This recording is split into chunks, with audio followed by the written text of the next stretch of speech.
Hi guys, and welcome again to my channel. If you haven't already, please click the subscribe button. Today we're talking about individual deductions and credits, and we're also going to talk about tax deductions and credits for high income earners, and this is for those that work or pay taxes in the United States. Again, I'm a certified public accountant licensed with the Minnesota Board of Accountancy, and I'm authorized to file taxes with the IRS in all 50 US states and also represent you before the IRS. As an individual, you can choose to take the standard deduction or itemize your deduction. The rule is to go with whichever is higher. Itemized deductions may include your mortgage interest, your state and local taxes that are subject to the SALT cap, and then your charitable donations. Let's talk about above the line deductions.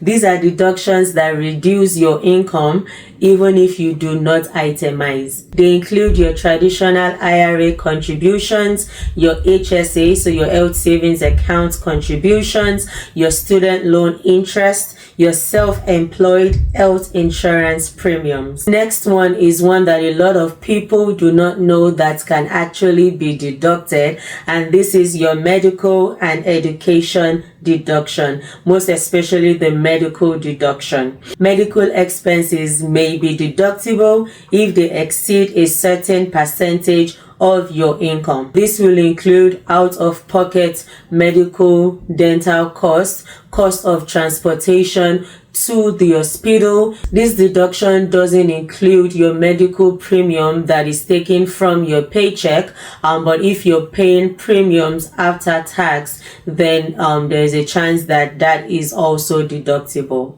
Education deductions includes your educator expense deduction. Certain tuition related deductions would also be in this category. So your tuition cost for your books, things that you actually need to stay in school. Next, let's talk about individual tax credits, and these are really powerful because these tax credits reduce your tax liability dollar for dollar. The first tax credit that we're going to talk about is the child and family tax credit. This includes the child tax credit and the child and dependent care credit. These are some of the most valuable tax credits that are available to individuals and to families. The One Big Beautiful Bill enacted in July of 2025 made some changes to this tax credit, and we're going to go over it pretty quick. The first is the child tax credit.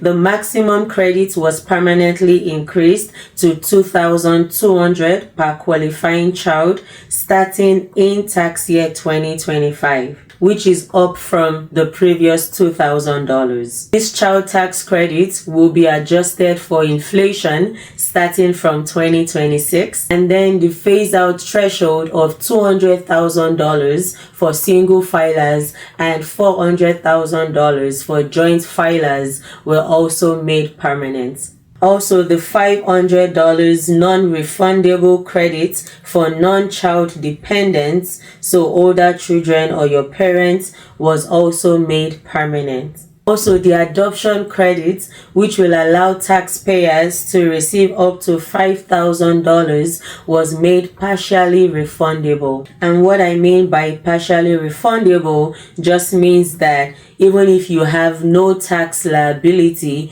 you can still receive up to $5,000 by using this adoption credit.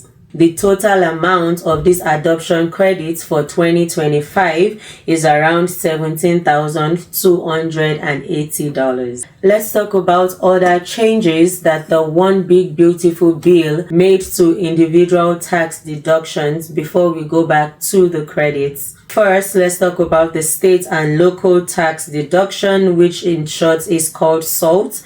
The cap on the itemized SALT deduction was increased from $10,000 to $40,000. For the tax year 2025, through 2029. Note though that there is a phase out for high income earners. Next deduction that we're going to talk about is a new senior deduction, which is a temporary additional deduction of up to $6,000 per eligible senior, so ages 65 and above. This was introduced for 2025 through 2028. It's available whether the taxpayer itemizes or takes the standard deduction.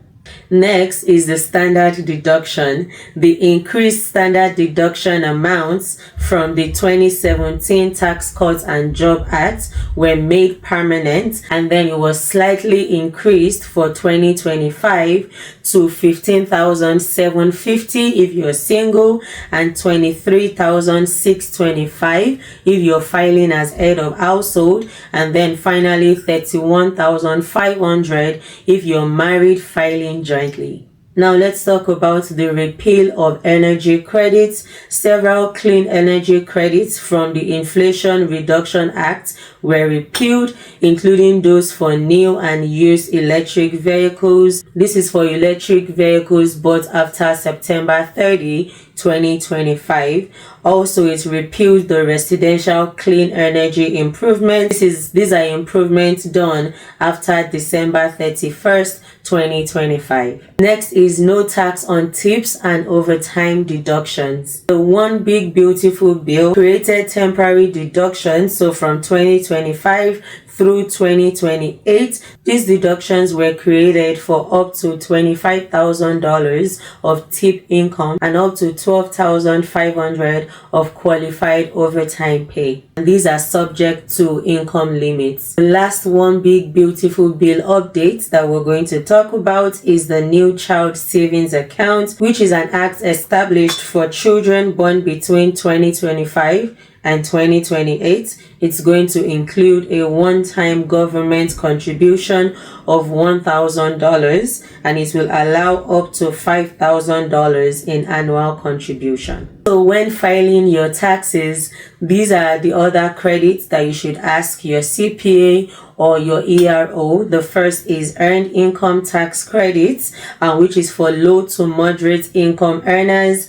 The earned income tax credits can actually result in thousands in tax savings or refunds, but again note that it is for low to moderate income earners. So if you're an high income earner, this tax credit is really not going to work for you.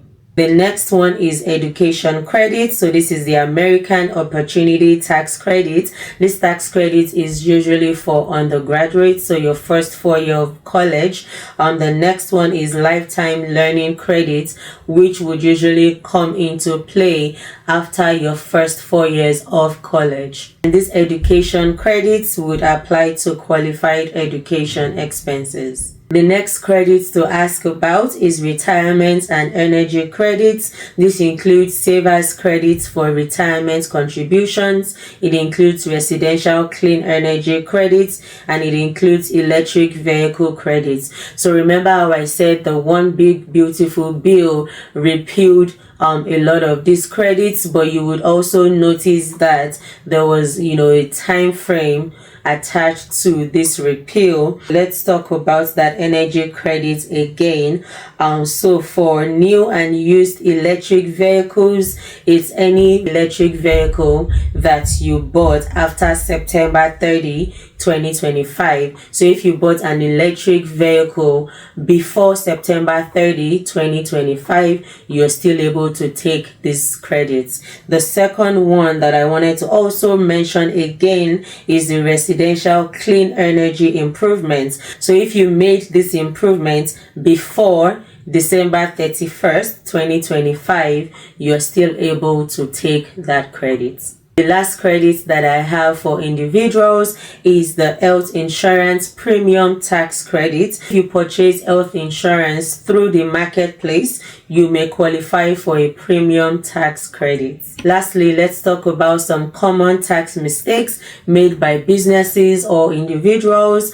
These are some of the reasons why people lose money to taxes every year. The first is not tracking your expenses, especially as a business owner. Second is mixing your business and your personal finances. This is a huge mistake. It's important that your business expenses are separate from your personal expenses. It is also very important that you are not using the same bank account that you use to receive personal money to also receive business money or to pay business expenses. The last mistake that I have on my list is waiting until tax season to start planning your taxes. Tax planning is something that should be done all year round.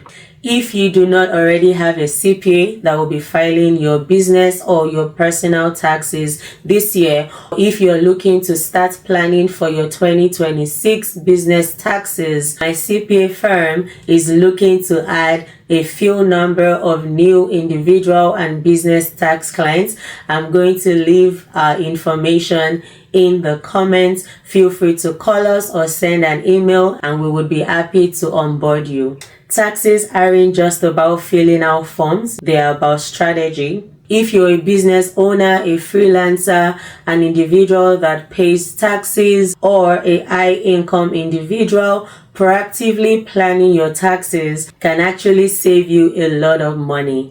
If this video helped you, like and subscribe for tax and money education. Share this video with someone who needs it. And if you want personalized tax filing, book a consultation with my CPA firm using the link in the description. Thanks for watching and I'll see you in my next video.